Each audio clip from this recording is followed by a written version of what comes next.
네, 안녕하세요. IT 전방송 토크IT 지난만큼 지식 PD 고성입니다. 자, 오늘은요, 우리가 이제 디도스 굉장히 오래된 공격이죠. 근데 여전히 우리 이제 웹 서비스를 많이 위협하는 공격이기도 합니다. 그래서 오늘 디도스에 대해서 우리가 어떻게 방어를 해야 될 것인지, 또 디도스의 좀 흐름은 어떻게 가고 있는지 이런 얘기들을 굿모닝 아이텍의 이신우 부장님 모셨습니다. 안녕하세요. 예, 안녕하십니까. 네. 자, 부장님 먼저 이렇게 디도스 있지 않습니까? 예. 이거 랜섬웨어는 예. 돈이라도 받잖아요. 예. 다 이게 복구시키려면 예. 확실히 딱 행위에 대한 이걸 왜 했는지에 대한 것이 딱 공감이 가는데 예. 디도스는 왜 하는 겁니까? 디도스는 디도스는 랜섬웨어보다 오히려 목적이 뚜렷합니다. 아, 그래요? 예. 이제 제가 만든 장표에 보시면 세 가지로 분류를 했는데 네. 사실 이거보다 훨씬 많은 이유를 가지고 공격을 하고요. 네. 먼저 디도스 초기에는 이제 서로 이제 FPS 게임 같은 걸 하다가 상대편의 이제 동작을 좀 늦추고 핑을 좀 늦추기 위해서 디도스 공격을 하거나 네네. 아니면은 저 사람의 접속을 끊어버리고 싶어서 디도스 공격을 하는 경우가 있었고 그 이후에는 이제 그 해커들이 자신의 이름을 좀 알리고 싶거나 아니면 특정 서비스가 마음에 안 든다는 걸 공개적으로 페이스북이나 유튜브 같은 데에서 이제 선언을 하고 내가 몇 시부터 몇 시까지 공격해서 이 서비스 한번 다운시켜 볼게 라고 네. 선언한 다음에 실제로 그게 가능하고 이게 성공했다는 걸 다시 한번 올려서 이제 자신의 이름을 알리려고 노력을 하는 거죠. 네. 실제로 이런 경우가 우리가 이제 많이 했던 게임, 지금 잘 안 하지만 포켓몬고라고 하는 게임이 있었는데 그렇죠. 네. 그 게임이 초기에 디도스 공격을 굉장히 많이 받았어요. 특히 워낙 유명한 게임이니까. 맞습니다.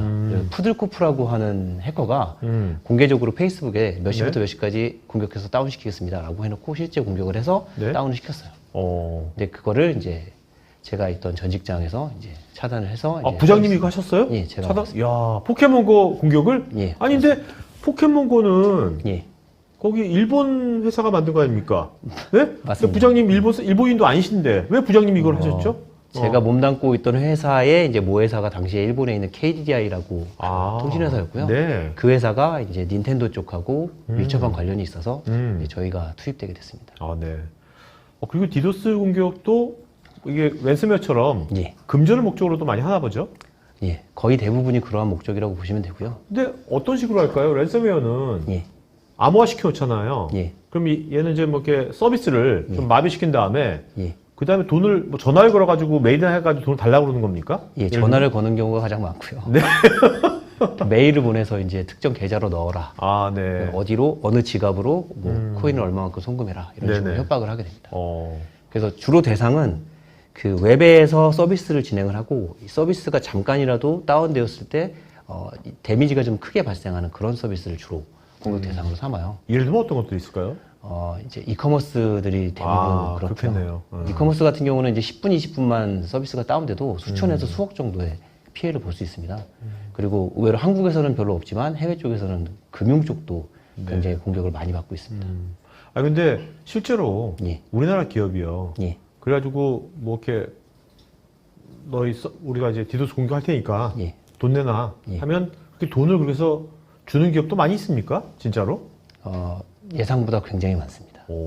실제로 많이 있고요. 네. 그 모 기업 같은 경우는 한 달에 500만 원 정도씩 실제로 꾸준하게? 네. 건이 아니라 그냥? 맞습니다. 매달 500만 원 정도씩 이제 우리가 흔히 알고 있는 그 연변에 계신 분들한테 네. 송금을 했고요. 왜요? 그거 안 주면 실제로 공격을 받아서 다운되고 그리고 또 그분들 같은 경우는 이제 이제 텔레마케팅 같은 게 굉장히 중요한데 대부분 이제 IP 전화기를 이용해서 하세요. 근데 그 IP 전화기가 IDC에 있고 그 IDC에 공격받아서 문제가 발생을 하게 되면 전화도 할 수 없게 돼요. 고객 전화를 못 받는구나. 네, 전화도 못 받고 전화도 못 하고. 네. 그래서 굉장히 민감하고요. 그래서 실제 디도스 공격 받고 문제가 생기니까 이제 내가 했다라고 전화가 온 걸 받으시고 그럼 내가 너희를 어떻게 믿고 이 돈을 입금을 하냐 했더니 자기네가 이 바닥을 꽉 잡고 있기 때문에 네. 우리가 돈을 받으면은 이제 다른 해커들은 공격하지 않는다라고 하셔서 실제로 돈을 입금을 하셨고 네. 굉장히 평화롭게 서비스를 계속 진행을 하셨습니다. 네. 근데 이제 국내 모 통신사하고 네. IDC 계약을 굉장히 크게 맺으신 다음에 그거를 믿고 이제 돈을 안 주셨다가 네. 아주 호되게 또 당하시고 그다음부터 또 돈을 주고 있는 걸로 알고 있습니다.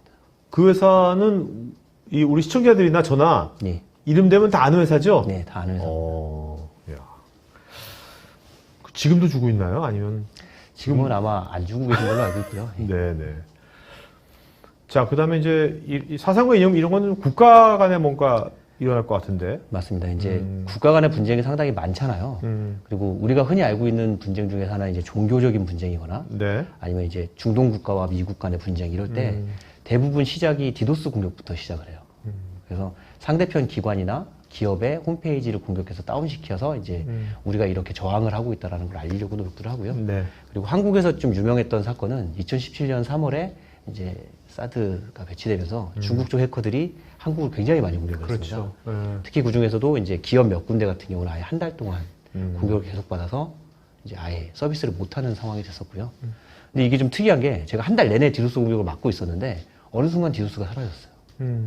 이게 왜 그런가 추측을 해봤는데 디도스 사라지기 전날 저희가 축구를 중국한테 한번 졌습니다. 네, 정말 거짓말같이 그 네. 이후에 디도스 공격이 사라졌어요. 네. 싹 사라졌어요. 그래서 아마 그 부분 때문이 정말 아닐까 하는 생각이 듭니다. 자, 일단 뭐 디도스 웬만하면 많이 아시겠지만 그래도 모르는 분도 있을 거고, 도스면 됐지 디도스는 또 뭐야? 또 이런 분들이 계실 거거든요. 좀 명쾌하게 딱 이제 설명해 준다면. 이제 원래 목적은 서비스를 할 수 없도록 만드는 게 목적이고. 그래서 denial of service군요. 맞습니다. 서비스 그래서 거절. 네. 이거를 한 대를 가지고 하느냐, 아니면 다수를 가지고 하느냐. 네. 이 차이가 도스와 디도스의 차이입니다. 그럼 이게 디도스의 공격 형태, 유형이랄까? 예. 이것도 뭐 여러 종류가 있습니까? 굉장히 많이 있고요. 네. 크게 이제 두 가지로 나누자면 서버의 자원을 고갈하기 위한 공격, 그리고 인프라 자체, 그러니까 네트워크망을 고갈시키기 위한 공격, 네. 이렇게 나눠집니다.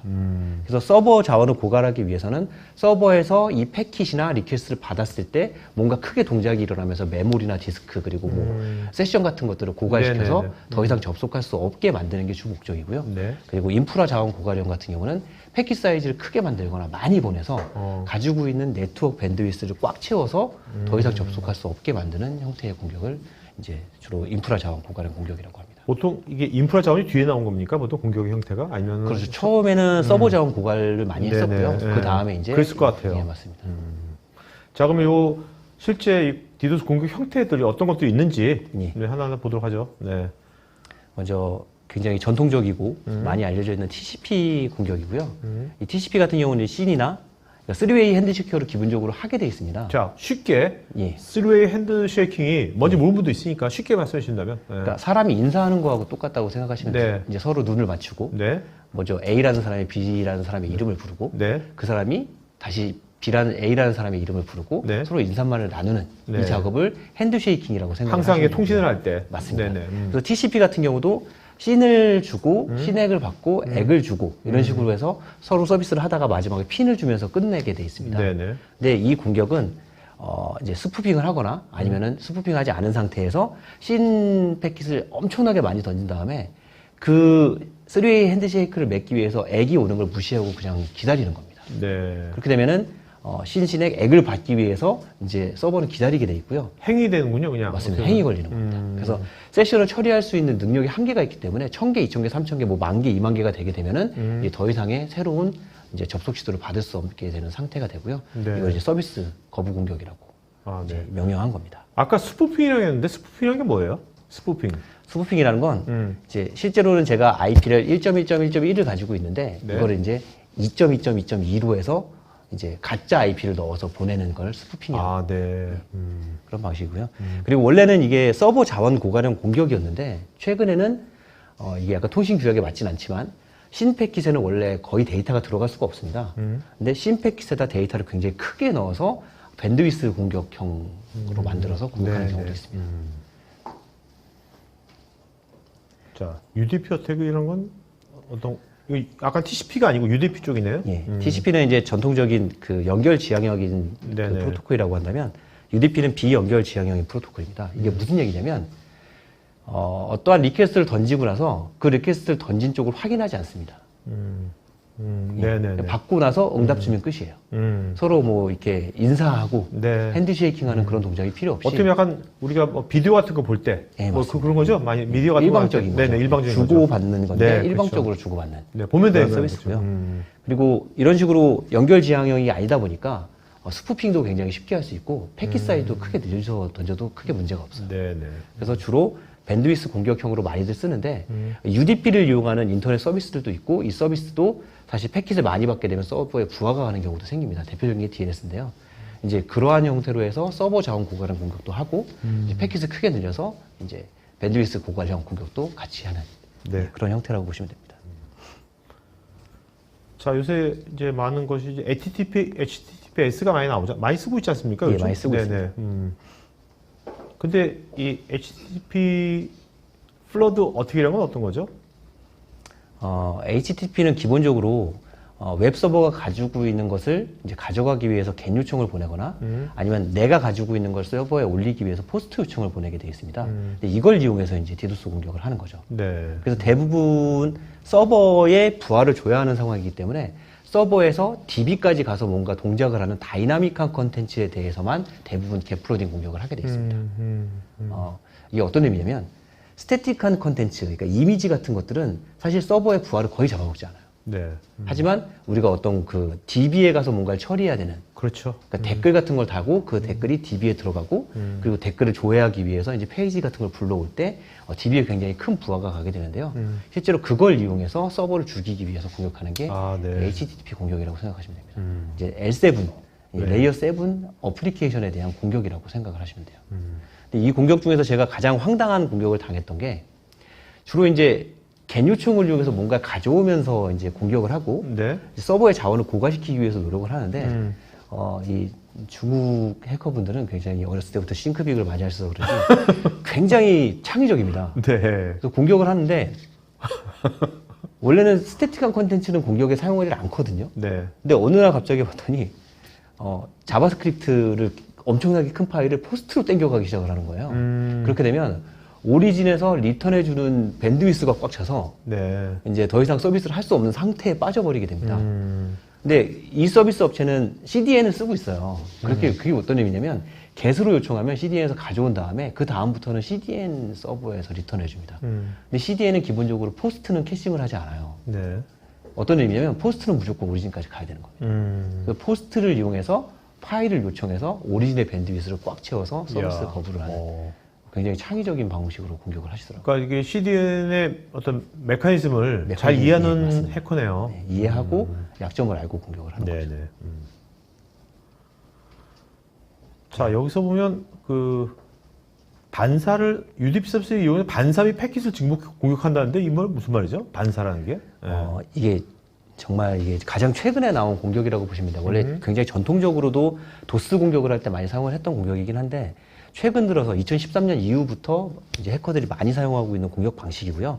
반사 공격이라고 생각하시면 됩니다. 어떤 반사냐면 이제 누군가가 DNS나 뭐 시간을 알아보는 게 NTP라는 서비스가 있습니다. 그 서비스는 어떤 내용이냐면 UDP 패킷을 받으면 그 패킷을 준 사람한테 자기가 가지고 있는 정보를 전달하게 돼 있어요. 근데 UDP라는 건 아까도 말씀드렸다시피 연결 지향형이 아니기 때문에 스푸핑이 가능합니다. 그래서 공격하고자 하는 서버의 IP를 요청자의 IP로 스푸핑한 다음에 DNS나 NTP 같은 곳에서 패킷을 엄청나게 많이 던지는 거예요. 근데 사실 요청 패킷은 굉장히 작아요.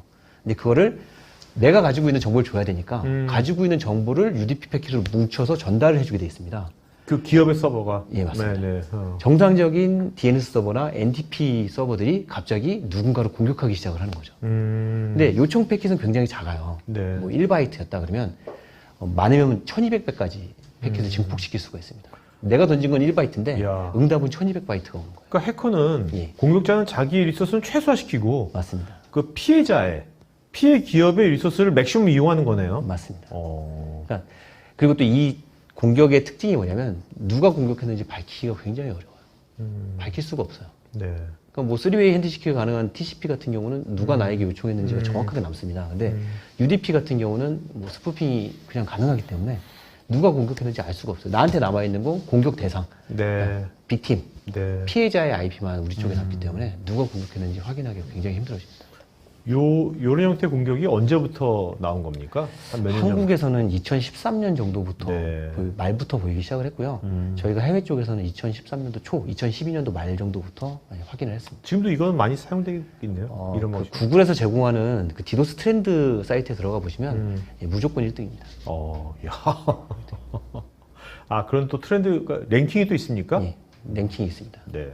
자, 디도스, 이게 지금 커다란 우리 국내 디도스 이제 사건들 막 나온 것 같은데. 예, 맞습니다. 그죠? 네. 자, 여기서 쫙 있는데, 열 개 이상 되는 것 같아요. 이 중에서 실제로 부장님께서 예. 뭔가 이거를 막는데, 예. 뭐, 그래도 일조하고 인volve 된 거는 여기 몇 개, 어떤 겁니까, 여기서?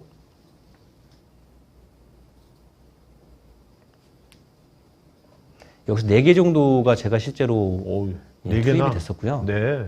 2013년도 6월 25일에 있었던 6.25 사이버 공격부터 네. 이제 그 해킹 그룹 DD4BC나 아르마다 콜렉티브 쪽에서 한 공격도 저희 쪽을 통해서 막았고요. 그리고 중국발 사드 보복 공격도 저희 쪽에서 네. 선봉해서 막았습니다. 자, 그 디도스 공격이요. 예. 요새 워낙 뭐 랜섬웨어 다른 것들이 워낙 많이 생겨서 그런지 예. 뭐 10년 전만 해도 디도스 하면 뭐 진짜 거의 디도스로 다 꽉 찬 것 같은데 기사가. 예, 맞습니다.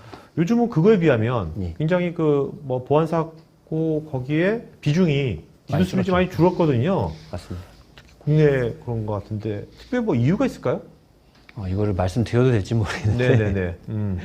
예, 한 2013년도 정도부터 이제 국내에서 이제 규제가 좀 강해졌어요. 그 전까지 이제 디도스를 주로 이제 사용을 하시던 분들은 어느 정도 이제 불법적인 것들, 도박이라든지, 이제 화상 채팅이라든지, 네네. 야한 그런 방송 같은 거 하시는 분들이 주로 이제 상대 업체를 공격해서 내가 1등이 되기 위해서 하는 형식이거든요. 그러니까 어떻게 보면 이제 경쟁사가 경쟁사를 맞습니다. 공격하는 거네요. 되게 어떻게 보면 기업가 정신이 아니네요. 맞습니다. 기업가 정신이 엄청나게 위배되는 상황이긴 한데 네네. 원래 불법적인 일들을 하시던 분들이다 보니까 네. 꺼리낌 없이 터프하니까 맞습니다. 터프하시니까. 맞습니다.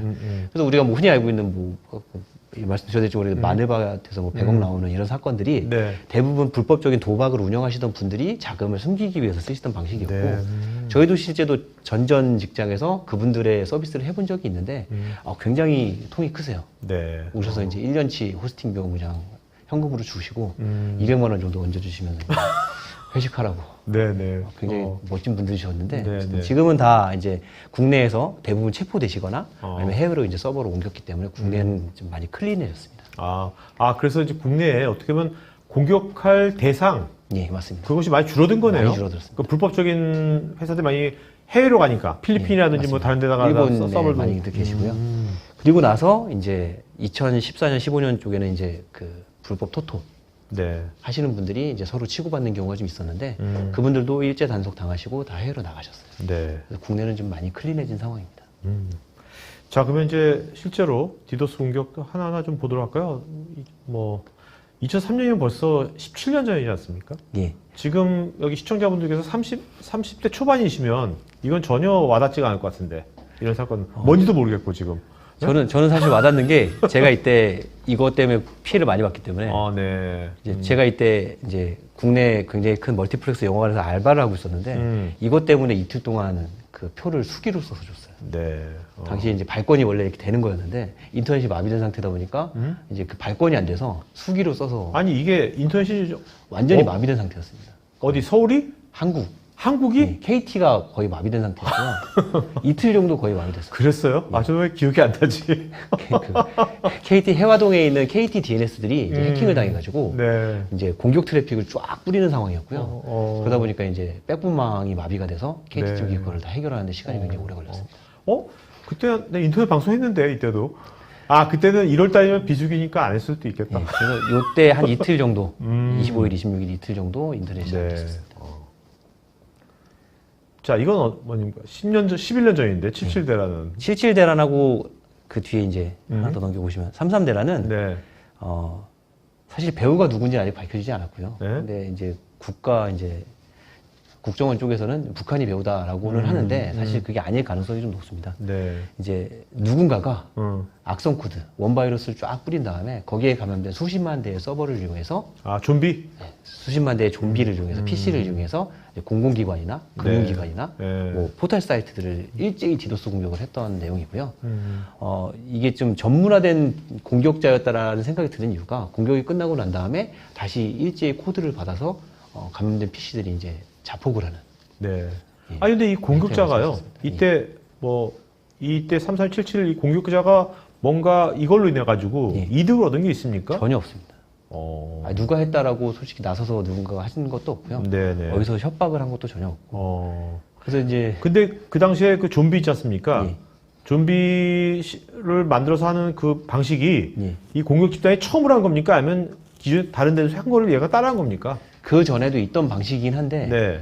훨씬 고도화된 방식으로 만들었고요. 아이씨. 원래 있던 원발이 있었습니다. 근데 그걸 좀 더 고도화시켰고 그리고 이제 지금으로 보면 본넷처럼 네. 활용할 수 있도록 서로 연계하고 지시를 받아서 이제 동작을 하는 그런 방식으로 이제 만들어진 거죠. 네.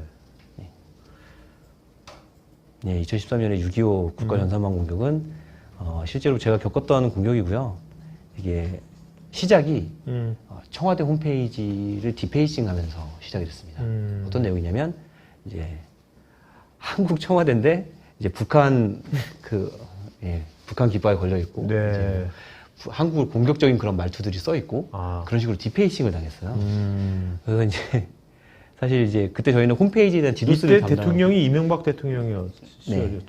그래서 그런 상황이었고 저희가 이제 디도스를 방어하고 있던 입장이라서 홈페이지를 통해서 누군가가 해킹을 한 것인가라고 해서 이제 로그를 수집을 해서 확인을 해봤는데 그런 내용은 전혀 없었고요. 네. 내부에서 이제 APT 공격을 이용해서 내부 권한을 이용해서 한 걸로 나중에 나왔습니다. 네. 근데 이때 청와대만 공격을 당한 게 아니라 공공기관들도 많이 공격을 당했고 특히 이제 국가전산센터 쪽에 DNS가 이제 한 대 정도 다운이 되면서 이제 홈페이지 공공 홈페이지들이 접속이 됐다 안 됐다 하는 문제가 발생을 좀 했었어요. 네.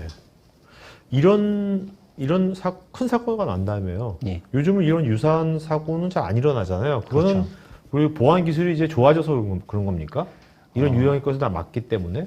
이게 한국 사람들이 사실 굉장히 똑똑합니다. 네. 근데 어떠한 일을 겪고 난 다음에 그 일을 다시 안 겪는 거에 대해서는 굉장히 사람들이 스마트하고 어떻게든 이걸 막아보겠다는 의지가 굉장히 넘쳤기 때문에 지금은 그 옛날에 저희가 처음 청와대 쪽 서비스를 했을 때보다 지금은 정말 비교가 안 될 정도로 보안이 완벽해져 있습니다. 네. 방패가 세졌구나. 예, 방패가 세졌죠. 이건 어떤 사건이죠? 이건 SK 브로드밴드 DNS가 이제 DS 쿼리 플루딩 공격을 당해서 이제 다운됐었고요. 실제로 약 1시간 정도 완전히 마비가 됐었고 반나절 정도 SK 브로드밴드 쓰시는 분들이 인터넷이 잘 안 됐어요. 네. 이게 이제 SK 브로드밴드가 DNS, 그러니까 ISP 업체인데 DNS를 뭐 준비 안 해놓고 이건 절대 아니고요. 굉장히 잘 준비를 해놨었는데 처리할 수 있는 쿼리의 약 3배 정도 되는 공격이 계속 들어와서 어쩔 수 없이 문제가 발생을 했고요. 네. 지금은 저거보다 훨씬 많은 쿼리도 처리할 수 있도록 장비를 다 개비해 놓은 상태입니다. 네.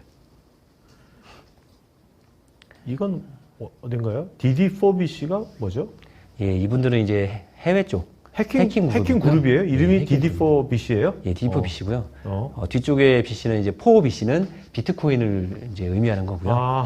디도스 공격을 하는. 디도스4 비트코인? 예, 맞습니다. 그래서 이분들의 특징은 공격을 하기 전이나 하고 난 후에 이제 메일을 보냅니다. 네. 25 비트코인을 이쪽으로 입금을 해주세요. 25 비트코인? 예. 요새 뭐 4달러처럼? 네, 맞습니다. 딱 정해져 있는 금액이었고요. 싸다, 25 비트코인이면. 저 당시에는 그렇게 비싼 금액은 아니었어요. 네네. 2천만 원? 이 정도 됐던 것 같고요. 비싸구나, 저 때도. 예, 그때는 2천만 원 정도였고, 지금은 이제. 차서 2015년도에 비트코인이었으면 그 이후에 비트코인까지 엄청 뛰지 않았나요? 맞습니다. 엄청나게 뛰었습니다. 저분들이 제가 알고 있기로는 2015년에 이 사업을 하셔서 매출을 한 1,000억 정도 올리신 걸로 알고 있어요. 비트코인으로. 근데 그 이후에 비트코인이 한 10배 정도 뛰었죠. 네. 예, 1조네요, 1조. 엄청난 돈을 버신 분들인데, 불행히도 다 이제 미국에서 FBI 분들이 열심히 활동을 하셔서 다 체포되셨고요. 다 미국 사람들입니까? 주로 유럽 사람들인데. 유럽계들이? 예, 이제 FBI 쪽에서 이제 그 국제 네네. 폴리스라고 해서 다 잡아들인 걸로 알고 있습니다. 자, 이거 2017년 3년 전에 중국발 사드 이거는 다들 기억하실 거예요. 그죠? 네, 다들 기억하실 거고요. 조금 전에도 말씀드렸지만 이 굉장히 심각했어요, 사실은. 이제 엘모사 같은 경우는 아예 한 달 내내 중국 쪽 면세점에 대한 홈페이지가 거의 내려가 있는 상황이었고 매일 밤마다 디도스가 10지 이상씩 들어왔습니다. 네. 그래서 그거를 한 달 정도 정말 열심히 막아드렸고 그리고 동시에 외교부라든지 국방부라든지 이런 또 디도스 공격을 받았고 저희가 실제로 서비스했었던 이제 해외문화 홍보원도 이제 뭐 이상 어이없지만 터키나 이런 쪽에서 디도스 공격이 굉장히 심하게 들어왔었어요. 네.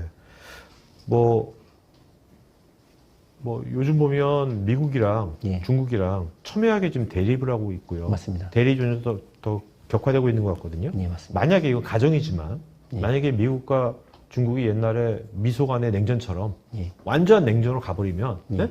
그러면 이런 디도스 공격이라든지 이런 것이 훨씬 더 심해질 것 같은데요, 엄청나게. 심해지죠. 양국간에? 지금도 아마 알게 모르게 서로 네. 디도스 공격하고 있을 거고요. 해킹하려고 굉장히 많이 노력들을 하고 있을 겁니다. 사이버전이 벌어질 것 같은데요, 그렇게 되면. 맞습니다.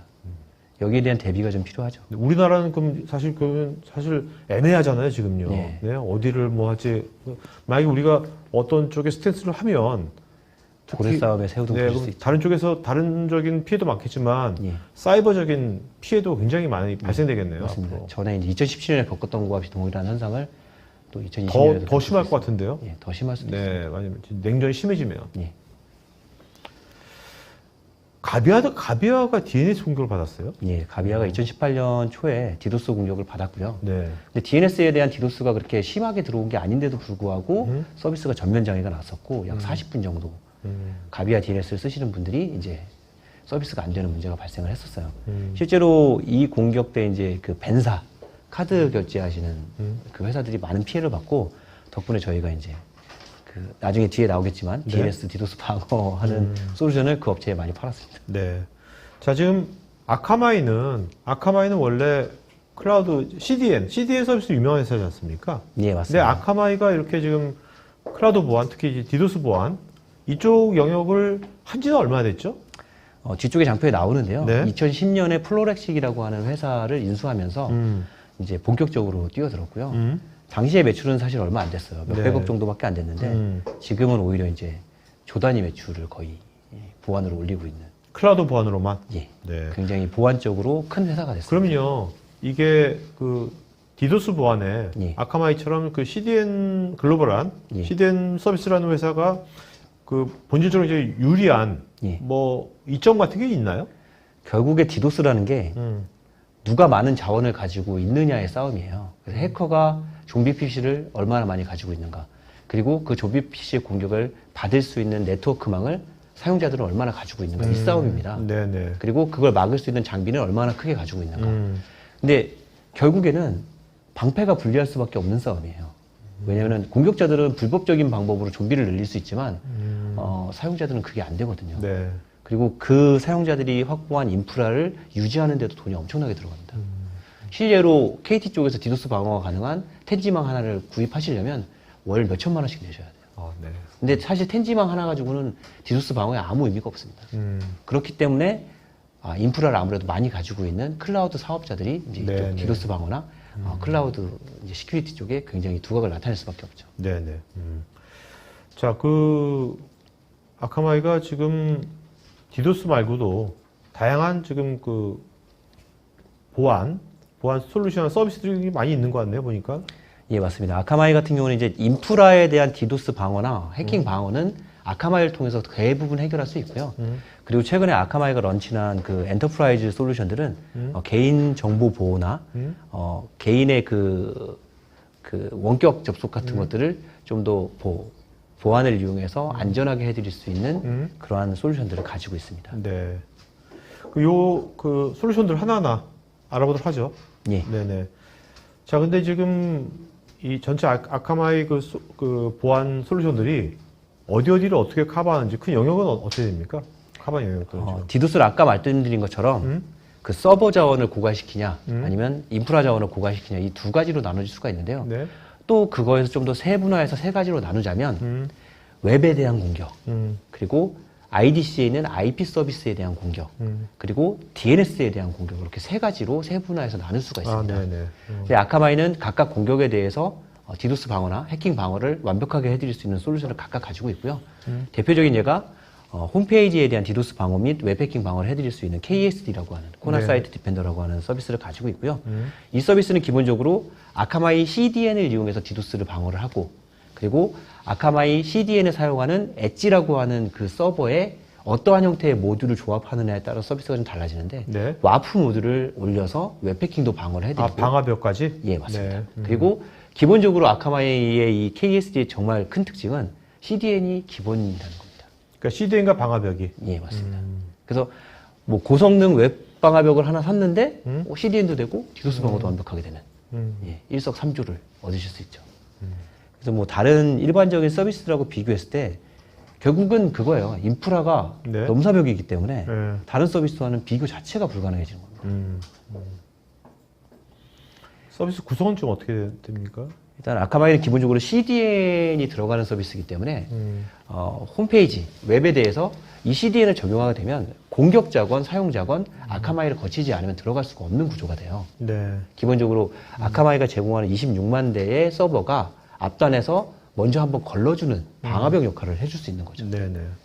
그래서 그걸 이용해서 아카마이가 제공하는 사이트 실드라고 하는 이제 오리진의 부하를 줄여드리기 위해서 사용하고 있는 그 엣지 군에 접속을 한 다음에 그 다음에 오리진 쪽으로 들어가는 그런 구조로 되어져 있습니다. 네. 뭐 이건 이제 그 가트너에서 나온 네. 매직 쿼드런트고요. 이제 아카마이가 지금 3년 연속 리더 그룹에 들어가 있습니다. 이 리더 그룹에 들어가 있는 이유가 와프도 물론 훌륭하지만 무제한적인 디도스 방어가 가능하다는 점이 굉장히 큰 점수로 들어갔고요. 그러니까 CDN 인프라가 글로벌한 CDN 인프라. 네. 근데 이제 저희 아카마이 위에는 이제 인퍼바 하나 남았습니다. 인퍼바. 네네. 근데 그 인퍼바도 종합 점수에서 보면 이미 아카마이가 앞서고 있어요. 자, 프롤렉식? 예, 프로렉식 라우티드. 네네. 이건 뭡니까? 이거는 이제 IDC, 그러니까 웹이 아닌 DNS가 아닌 IP를 이용한 웹 서비스들을 어플리케이션들을 방어하기 위한 서비스라고 생각을 하시고요. 네.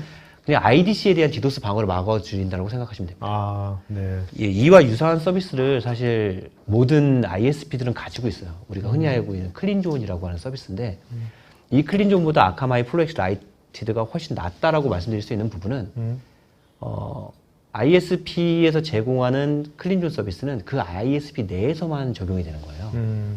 그러니까 KT 같은 경우는 KT 클린존을 쓰시면 KT 사용자들은 정말 평안해요. 네. 아무 문제 없이 서비스가 되는데 그 외에 나머지 통신사들 접속이 안 됩니다. 네. 그런 문제가 왕왕 발생할 수 있어요. 그래서 이걸 완벽하게 쓰시려면 통신 3사랑 다 계약을 하셔야 돼요. 그거 외에는 방법이 없는데 아카마이는 이제 그 ISP들을 뛰어넘는 그 위쪽에다 따로 구축을 했기 때문에 이제 어떤 ISP를 쓰시더라도 자, 이거를 그러면 디도스를 받을 때 예. 얘가 우회한다는데 예. 어떤 식으로 이제 방어를 한다는 겁니까? 먼저 BGP라고 해서 네. 이제 실제로 IP가 어디에 있는지를 라우팅해주는 프로토콜이 있습니다. 그 프로토콜을 이용해서 아카마이와 먼저 연동이 돼 있어야 돼요. 그래서 나중에 뒤쪽에 나오긴 하는데 AS 넘버라고 해서 이제 사용자 넘버가 있어야 되고 네네. 그리고 IP도 C클래스 단위, 슬래시 24 단위로만 넘길 수가 있습니다. 그래서 먼저 BGP로 서로 똑같이 연동을 해놓은 상태에서 먼저 사용자망에서 BGP를 어나운스해서 IP를 받고 있다가 디도스 공격이 들어왔을 때 이 사용자망에서 쓰고 있던 BGP를 내리시고 아카마이에서 그 BGP를 올리면 됩니다. 네. 그럼 그때부터 아카마이가 제공하는 그 프로렉시 라우티드 팝에서 그 IP들을 다 받아서 처리해 드리는 거예요. 네. 그리고 GRD 터널링을 이용해서 이제 걸러진 정상적인 트래픽은 오리진으로 전달을 해 드릴 거고요. 거기서 받아서 서버에서 처리한 다음에 자신의 망을 통해서 이제 응답을 하게 됩니다. 예, 그런 방식으로 구성이 되어 있고요. 이 방식은 굉장히 널리 쓰는 방식이고요. 실제로 뭐 클린존, 말씀드린 클린존들도 다 이 방식을 사용하고 있습니다. 그럼 국내 IDC들도 다 이 방식을 많이들 동일한 방식인데 다만 아카마이가 조금 다른 점은 자기 막내에서만 되는 그 ISP들과 달리 이제 글로벌하게 19개 팝에서 이제 동일하게 어나운스를 하고 받은 다음에 MPLS를 이용해서 서로 통신을 하고 네. 이제 오리진까지는 GRD 터널링을 이용해서 전달을 해주게 됩니다. 이 그래프는 뭡니까? 아카마이 플랫폼에서 예. 요거를 지금 실제한 방어 규모 그동안 연도별로 이제 방어 규모를 보여주는 것 같은데 여기 7,000, 3,500 이 단위가 뭐죠, 이게? 아카마이 프로렉식이 처리할 수 있는 트래픽 양이라고 보시면 되고요. 3.5테라, 7테라, 현재는 7테라, 8테라까지 처리 가능한 방어 용량을 가지고 있습니다. 그러니까 7,000G네요, 어떻게 보면. 맞습니다. 그렇죠? 네. 그리고 지금 보시면 2018년에 1.25테라까지 실제로 디도스 공격을 막았어요. 단일 예. 단일 디도스 공격이 예, 1.25테라. 기터브가 실제로 공격 당한 내용이고요. 네. 아카마이 프로렉식이 이제 처리를 해줬죠. 이게 팝이 예. 여러 군데 있는데 지금 아직 한국은 없는 것 같은데. 한국은 원래 2020년 하반기에 저희가 구성을 하기로 돼 있었는데 네네. 코로나 사태 때문에 좀 밀리고 있는 상황이고요. 근데 다른 방식을 이용해서라도 어떻게든 올해 안에는 구축을 하려고 이 팝들이 여러 개 분산돼 있으면 네. 어떤 효과가 있는 겁니까? 그 디도스가 무서운 점은 공격이 집중됐을 때가 무서운 거거든요. 사실 1기가의 공격이 들어왔다고 해도 그게 뭐 100메가씩 나눠져 있어 다른 구역을 공격을 하는 거는 전혀 문제가 될 게 없습니다. 근데 그게 한 곳에 모여서 1기가가 되는 순간 이제 오리진에 영향을 미치게 되거든요. 그래서 이제 보시면 아시겠지만 유럽에 있는 공격자들은 유럽에 있는 팝들을 통해서 처리가 될 거고요. 그리고 아시아에 있는 공격자들은 아시아에 있는 팝들을 이용해서 처리가 될 겁니다. 네네. 그런 식으로 분산을 잘게 한 다음에 공격 양을 줄여서 좀 더 쉽게 막을 수 있도록 만드는 게 이런 형태의 분산이라고 보시면 됩니다. 네. 자, 이제 그 HDNS, DNS 쪽인데, 예. 자, 그 DNS 쪽은 지금 어떤 식으로 지금 공격이 들어오는 거죠? DNS 쪽은? 주로 DNS 쪽은 사실 인터넷 서비스에서 가장 중요한 건 DNS라고 보시면 돼요. 네. DNS라는 녀석은 도메인이 올라왔을 때 이 도메인과 연결되는 IP를 찾아주는 역할을 해주는 DNS인데 만약에 이 서비스가 안 된다면 어떠한 인터넷 서비스도 사실은 사용할 수가 없게 됩니다. 그렇죠, 없죠. 연결이 안 그렇기 때문에 되니까. 해커들이 사실 디도스 공격을 웹 공격하다가 뭐 ISP 공격하다가 안 되면 마지막으로 하는 게 DNS 공격이에요. 왜냐하면 DNS는 이 파급력이 워낙 커서 이걸 공격하면 거의 100% 수사가 들어갑니다. 네. 예, 실제로 저희도 겪어본 바가 있는데 게임사를 공격하려고 DNS를 죽였는데 그 DNS에 이제 청와대가 들어가 있고 검찰청이 들어가 있고 네. 이런 사고대가 발생을 왕왕하기 때문에 DNS 공격은 해커들도 사실 가장 마지막에 하는 공격이라고 생각들을 해요. 대신에 공격 규모가 굉장히 클 수밖에 없고 UDP를 쓰기 때문에 네네. 공격 규모가 클 수밖에 없고 추적도 사실 안 되고 방어도 어렵습니다. 그래서 아카마이 같은 이런 클라우드 베이스드 이제 DNS를 사용하시는 게 디도스 방어에 가장 확실한 답이라고 보시면 돼요. 네네.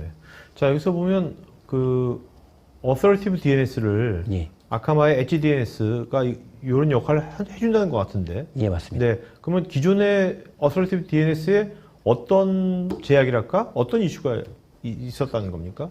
일단은 그 많은 업체들이 네. 인터넷상에서 저 어솔리테이티브 DNS가 한 50만 개 뭐 정도 돼요. 또 자체적으로 IDC 내에 자신들의 DNS를 구축해서 사용하시는 업체들이 굉장히 많습니다. 이게 사실 굉장히 위험한 거거든요.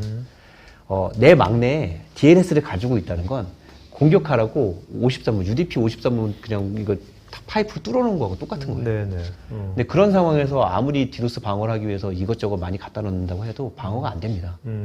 왜냐면은 UDP는 아까도 말씀드렸다시피 공격하기도 굉장히 쉽고 스푸핑도 가능하고 네네. 그리고 패킷 사이즈를 얼마든지 늘릴 수도 있어요. 그래서 완벽하게 막았다고 생각이 돼도 어차피 밴드위스가 부족해서 서비스가 안 되는 사태가 왕왕 발생을 하게 됩니다. 네네. 근데 아카마이는 아카마이가 기록한 것 중에 DNS에 대한 아카마이 DNS에 대한 디도스 공격 500지까지 들어왔었어요. 네네. 근데 그 당시에도 서비스에는 전혀 문제가 없었습니다. 아카마이는 글로벌하게 29개 국가 200개 이상의 팝에 5,000대 이상의 DNS를 사용을 하고 있어요. 이게 얼마나 대단한 숫자냐고 하면은 한국에서 이제 ISP 중에 가장 큰 데가 KT고 KT DNS를 가장 많이 쓰시잖아요. 600대예요. 네. 근데 아카마이는 그거에 거의 10배 정도 되는 DNS를 가지고 애니캐스트망을 구성해서 서비스를 하고 있습니다. 절대 죽을 일이 없는 DNS라고 보시면 돼요. 그리고 IP 애니캐스트를 쓰고 있기 때문에 이론적으로는 5,000대 중에 한 대만 살아있어도 DNS 서비스에 문제가 없습니다. 애니캐스트라는 게 결국에는 나하고 가장 가까이 있는 IP를 찾아가는 거거든요. 근데 5,000대가 동일한 IP를 어나운스하고 있는 거예요. 그래서 A라는 서버가 죽으면 B라는 서버로 가면 되고 한국에 있는 서버가 죽으면 일본에 있는 서버로 가면 되는 겁니다. 예, 그게 자동으로 이루어지기 때문에 서비스에 문제가 없고요. 그리고 어솔리테이티브 DNS 역할을 아카마이에서 대신 해드릴 거고 그리고 아카마이 엣지 DNS는 아카마이가 개발한 DNS 플랫폼이에요. 그래서 외부에 노출되어 있는 약점이 전혀 없습니다. 네. 예, 그래서 해킹당하거나 뭐 취약점 공격을 당하거나 이런 것도 전혀 없어요. 그러면 지금까지 예. 한 번도 아카마의 DNS는 예. 한 번도 다운된 적이 없습니까? 네, SLA 100%입니다. 아, 네. 그래서 우리들이 많이 쓰는 게 이거 말고 라우트 53 AWS 많이 쓰시잖아요. 근데 아시겠지만 2018년에도 장애가 있었고 2019년에도 장애가 있었고 장애가 계속 있어요. 그래서 SLA가 99.9%입니다. 네. 근데 아카마이 빼고 나머지 DNS 업체들은 다 99.9예요. 아카마의 100%고? 아카마이만 100입니다. 네. 절대 죽지 않는 플랫폼이라고 생각하시면 되고요. 그 플랫폼을 유지하기 위해서 서비스를 하시게 되면, 계약을 하시게 되면 6개의 NS 네임을 드려요. 그게 하나는 퍼포먼스를 위해서 공통적으로 사용하는 큰 퍼포먼스망이고 나머지 5개는 19개 중에서 골라서 5개를 드립니다. 이게 어떤 의미냐면 중복돼서 사용하는 업체가 별로 없다고 보시면 되고요. 다른 업체가 공격당해서 우리도 피해를 보는 경우가 없다라고 생각하시면 됩니다. 네. 자, 지금 어떻습니까? 아까 이제 DNS가, DNS 공격이 이제 2013년 이후에는 그 전보다는 좀 이렇게 뜸해진다고 했는데, 예. 그래도 계속해서 발생을 하지 않습니까? 예. 그러면 이제 국내에서 요새 뭐 클라우드 보안 얘기 굉장히 많이 나오고 있거든요. 예, 많이 나오고 있습니다. 그럼 국내에서 이게 DNS 보안이라든지 클라우드 예. 보안이라든지 이런 현재 필드에서 느끼는 현황 어때요? 굉장히 붐입니까? 어떻습니까, 지금? 작년 말에 이제 올해 코로나 사태가 터지면서 이제 많이 완화됐어요. 많이 완화됐고 다들 알아보고는 계세요. 근데 막상 가서 저희가 POC를 하거나 해서 이제 서비스 돼가지고 이제 들어가려고 하면 아직까지도 수많은 규제가 있습니다. 예, 수많은 규제가 있어서 규제 대통령님이 많이 없앤다 그러는데 규제 많이 없애졌지만 네. 아직까지는 부족해요. 아, 네. 예, 너무 많은 규제가 아직 남아 있고 공공이나 뭐 금융 같은 경우는 이제 그런 감사라든지 이런 것들 때문에 아직까지는 정보보호 담당자분들이 굉장히 그 규제라는 것이요. 예. 뭐 이렇게 클라우드에 대한 예. 어떤 뭐랄까 아직도 그런 이제 어떤 막연한 두려움, 어떤 뭐 그런 것도 있는 겁니까? 클라우드에 데이터가 있다 이런 것에 대해서? 정확하고요. 네. 클라우드에 내 데이터가 남아 있다는 것 자체에 대해서 굉장히 경기를 일으키시고 절대 보안 감사에 통과할 수 없다라고 생각들을 많이들 하고 계세요. 네. 그게 가장 큰 문제고 사실 클라우드에 남아 있는 저희가 가지고 있는 정보라는 게 개인을 식별할 수 있는 정보도 아니고 그리고 뭔가 이렇게 개인 정보적으로 굉장히 그 치명적인 그런 정보도 절대 아니에요. 사실 아무 의미가 없는 그냥 가비지 데이터라고 생각하시면 되거든요. 근데 그러한 걸 가지고도 이제 혹시 모를 그런 위협 사항에 대비하기 위해서 이제 좀 민감하게 반응들을 하시죠. 네. 어떤가요? 지금 아까 이제 기업이 디도스 공격을 받으면 예. 뭐 많은 기업들을 받으면 이제 바로 이렇게 이런 이제 디도스 관련된 예. 그 해결 방안을 적용해 가지고 뭐 이것을 구축을 하시나요? 어떤가요? 일반적으로? 사실 연례 행사로 디도스 공격을 당하시는 업체들도 있어요. 네. 1년에 한두 번씩. 네. 그때는 이제 굉장히 핫하시니까 저희를 불러서 컨설팅도 받고 이제 어떻게 하면 된다. 그리고 이제 그 견적서도 받고 다 준비를 하시거든요. 근데 그게 한 달 지나고 두 달 지나고 세 달 지나고 잊어버리세요. 아. 그때는 핫하신데 매년 거의 연례 행사예요. 뭐 요맘때쯤에 공격 받아가지고 서비스 문제 생기고 한 3, 40분 안 되고 저희 불러갖고 받으시고 그 다음에 적용하시겠다라고 말씀들을 하시는데 그리고 그냥 넘어가요. 그 다음 해에 또 똑같은 일 발생하고. 그렇다면 이게 이런 디도스 공격 받아가지고 예. 불러가지고 이제 상담하고 예. 한 기업 10개 기업이다. 예. 실제로 그래서 이거 우리 대안을 마련해야겠다. 예. 액션까지 취하는 기업의 비중은 10개 중에 한두 개라는 말씀입니까? 그러면 현실은? 딱 정확합니다. 오. 한두 개도 안 될 때도 있고요. 오. 저희가 사실 아르마도 콜렉티브나 DEFBC에 의한 공격이 발생했을 때 금융권 쪽에서 저희를 많이 찾고 쓸 줄 알았어요. 네. 많이 찾았거든요. 네. 근데 뭐 없죠. 결과는 네. 예, 없었습니다. 자, 이제 Q&A 시간 갖기 전에 뭐 갑자기 맺은 말이 손자병법, 군사론, 갑자기 뭐 전략 어떤 얘기입니까, 이거는? 사실 있어 보이려고 쓴 건데요. 네. 이게 일단 평화를 원한다면 전쟁을 준비하라라는 이제 4세기에 이제 로마 유명한 장군이 하신 말씀인데 저 말이 딱 맞습니다. 공격당하고 나서 문제가 발생했을 때 준비를 부랴부랴 하는 건 소용이 없어요.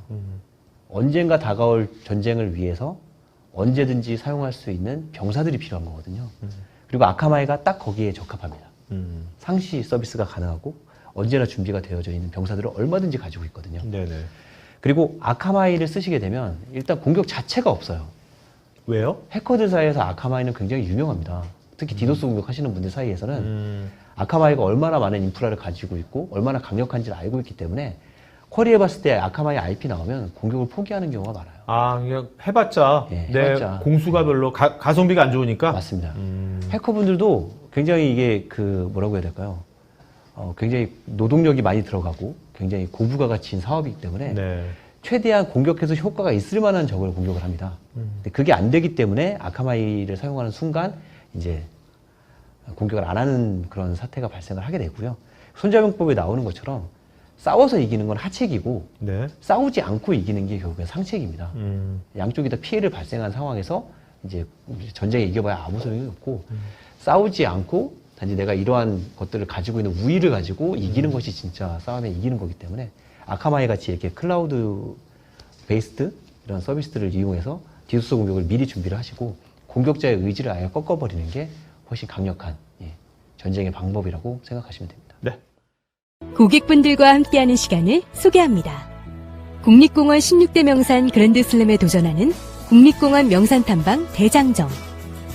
국내 최고의 VIP 영화관에서 최신 IT 기술 동향을 공유하고 영화도 관람할 수 있는 영화 세미나와 굿모닝 하이텍만의 런앤다인 IT 트렌드 세미나.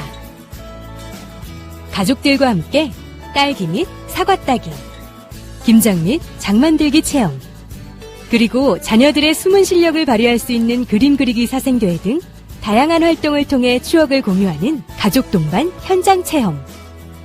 고객 천여 분과 함께 달리고 따뜻한 기부도 할 수 있는 희망 나눔 마라톤. 고객님과 굿모닝 하이텍이 함께할 때 고객님은 가장 빛이 나고 굿모닝 하이텍은 가장 힘이 납니다.